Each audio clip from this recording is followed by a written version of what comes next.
اور اس زندگی سے پہلے ہم ہزاروں سال تک روح کی کیفیت میں رہے، پھر یہ دنیا کی زندگی ملی، پھر قبر کی زندگی، ہزاروں سال ہمیں قبر میں رہنا ہے، پھر حشر کا 50,000 سال کا دن ہے، پھر میزان عدل ہے، اور پھر اچھوں کو جنت اور بروں کو جہنم۔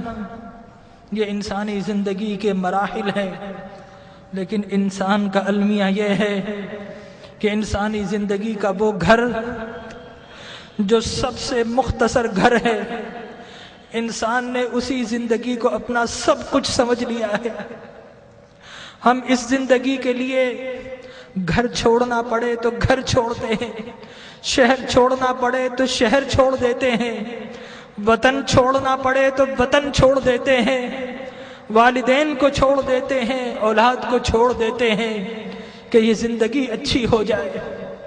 ڈاکٹر کہے کہ تمہارا جسم بیمار ہے، فلاں چیز چھوڑ دو، تو ہم وہ چھوڑ دیتے ہیں، حتیٰ کہ کھانا اور پینا بھی چھوڑ دیتے ہیں۔ لیکن میرے بھائیوں، اپنے دل پر ہاتھ رکھ کر بتاؤ کہ کبھی اللہ اور اس کے رسول کے لیے کچھ چھوڑا ہے؟ اللہ نے کہا کہ برے اعمال چھوڑ دو، تو ہم نے اللہ کے لیے کبھی برے اعمال چھوڑے ہیں؟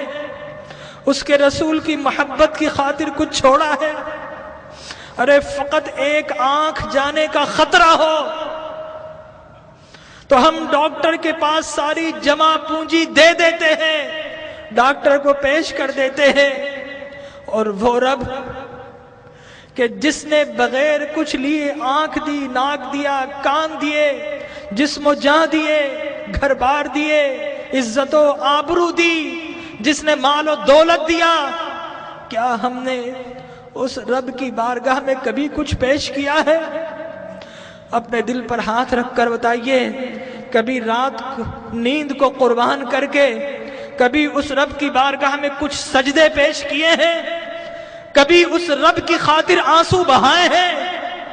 ارے اس دنیا کو سب کچھ سمجھنے والوں، اس دنیا کو بڑا ہم سجاتے ہیں، گھر میں رنگ و روغن کرتے ہیں، فانوس لگاتے ہیں، وائٹ واش کرتے ہیں، قیمتی گدے اور قیمتی سامان سے اپنی زندگی کو آرام پہنچاتے ہیں، لیکن یاد رکھیے کہ یہ زندگی 60-70 سال کی زندگی ہے، آگے کی جو زندگی، قبر کی جو زندگی ہے، وہ ہزاروں سال کی زندگی ہے، اور خدا کی قسم ہماری قبر ہمیں پکار رہی ہے، یہ ہم ہی نکمے ہیں نہیں سنتے، ہماری قبر کہہ رہی ہے کہ لوگوں میں بھی تو تمہارا گھر ہوں، لوگوں میرے پاس بھی تم کو آنا ہے۔ اے دنیا کے گھروں کو سجانے والوں، کبھی میری سجاوٹ کا بھی انتظام کیا ہے؟ اگر نہیں کیا تو یاد رکھو کہ میں اندھیرا گھر ہوں، میرے پاس روشنی نہیں ہے، میرے پاس آؤ تو روشنی کا انتظام کر کے آنا، میرے پاس آؤ تو چراغ لے کر آنا۔ ارے میں تو لوگوں کی پسلیوں کو بھیج دیتی ہوں، میرے پاس تو ڈسنے والے سانپ اور بچھو ہیں، میرے پاس تو اندھیرے ہیں۔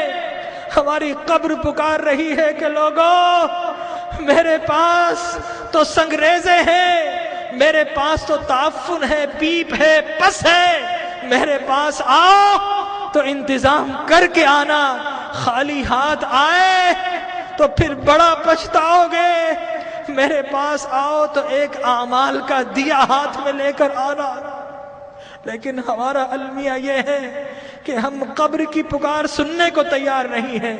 جو بڑے ہیں وہ اپنے کاروبار میں مست ہیں، جو جوان ہیں اپنی جوانی کی مستی میں مست ہیں، اس دنیا کی رنگینیوں میں مست ہیں، اور جو چھوٹے ہیں انہیں کوئی بتانے والا ہی نہیں ہے کہ اس دنیا کے بعد ایک اور دنیا بھی ہے، اس زندگی کے بعد ایک اور زندگی بھی ہے۔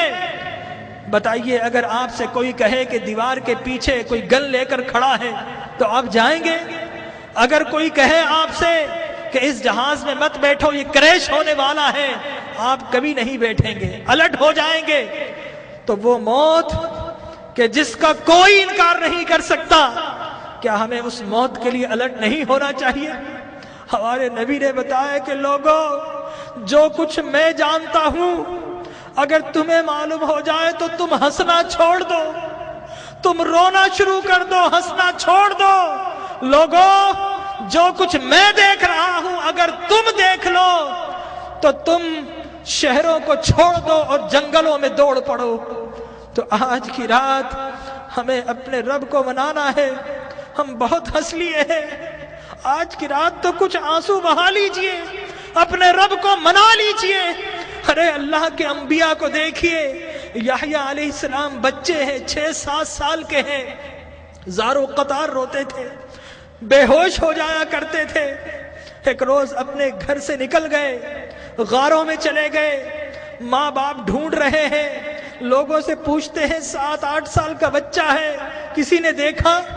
ایک چرواہا کہتا ہے کہ بچہ تو نہیں دیکھا، ہاں اس غار سے رونے کی آواز آ رہی ہے، 3 دن سے کوئی رو رہا ہے اور اس کے رونے سے ہماری بکریوں نے کھانا اور پینا چھوڑ دیا ہے۔ ماں باپ اندر جاتے ہیں، دیکھتے ہیں اللہ کے نبی یحییٰ رو رہے ہیں۔ ماں کہتی ہے کہ بیٹا اب تو چلو، اب تو رونا بند کر دو۔ اللہ کے نبی یحییٰ فرماتے ہیں اماں، عذاب قبر سے بچنے کی ضمانت آپ دے دو اور رونا میں چھوڑ دیتا ہوں۔ اللہ اکبر۔ تو آج کی رات اپنے رب سے عذاب کی پناہ مانگنی ہے۔ حضرت ابراہیم بن ادھم ایک باتھ روم، ایک ٹوائلٹ میں جاتے ہیں، جانے کی کوشش کرتے ہیں، حمام کا مالک روک دیتا ہے، کہتا ہے پیسے دو۔